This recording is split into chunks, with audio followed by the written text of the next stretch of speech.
नमस्कार दोस्तों, आज मैं आपको नवरात्रि की कन्या पूजन की एक बहुत ही सुंदर कहानी सुनाने जा रही हूँ। अगर आपको यह कथा पसंद आए तो नीचे कमेंट बॉक्स में जय माँ दुर्गा की अवश्य लिखें। तो आइए सुनते हैं कन्या पूजन की कहानी। एक बार की बात है, सीमा और उसकी पड़ोसन कन्या पूजन के लिए लड़कियां ढूंढ रही थीं। वे दोनों ढूंढ ढूंढ कर थक गईं, पर उन्हें कहीं पर भी लड़कियां नहीं मिल रही थीं। फिर किसी ने उन्हें बताया कि मोहल्ले के बाहर शर्मा जी के यहाँ 9 बेटियां हैं। तो सीमा ने हंसते हुए कहा, लगता है शर्मा जी ने लड़के के चक्कर में 9 बेटियां कर लीं। वो अपनी पड़ोसन के साथ शर्मा जी के घर पहुंची। सीमा ने शर्मा जी से कहा, मैं आपकी बेटियों को कन्या पूजन के लिए ले जाना चाहती हूँ। फिर सीमा ने पूछा, क्या आपकी पत्नी ने कन्या पूजन कर लिया? शर्मा जी ने कहा, लगता है आपको कोई गलतफहमी हुई है, मैंने तो अभी तक शादी ही नहीं की है। शर्मा जी की यह बात सुनकर सीमा ने हैरानी से पूछा, फिर आपकी बेटियां? शर्मा जी ने कहा, हाँ, ये सब मेरी ही बेटियां हैं।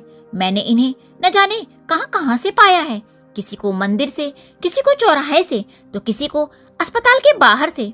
इनके माँ बाप हैवानियत की सभी हदें पार करके इन्हें मरने के लिए छोड़ गए थे, और मेरी 2 सबसे छोटी बेटियों को तो मैं कूड़ेदान से उठाकर लाया हूँ। पता नहीं वे कितने निर्दयी होते हैं, जिन्हें अपनी ही बेटियों पर दया नहीं आती है।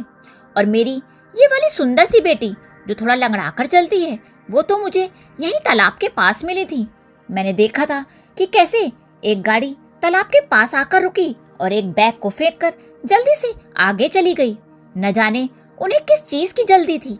बैग को देखकर मुझे थोड़ा लालच आ गया, पर जैसे ही मैंने बैग को खोला, मैं अपने आंसू नहीं रोक पाया। इस बच्ची को जबरदस्ती उस बैग में घुसाने के कारण उसके पैर मोड़ दिए गए थे।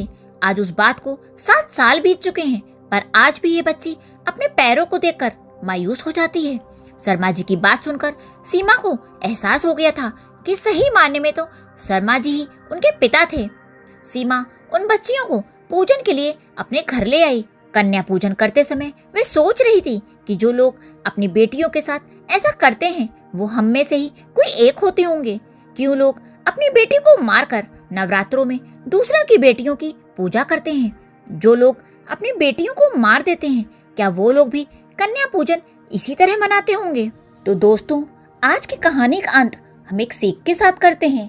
जैसे हम नवरात्र में कन्याओं और देवी माँ की पूजा करते हैं, उस तरह हमारे समाज और घर की सभी बेटियों की रक्षा करें और उन्हें सम्मान दें। नहीं तो हमें आने वाले दिनों में कन्या पूजन करने का कोई अधिकार नहीं होगा। बोलो माँ दुर्गा की जय।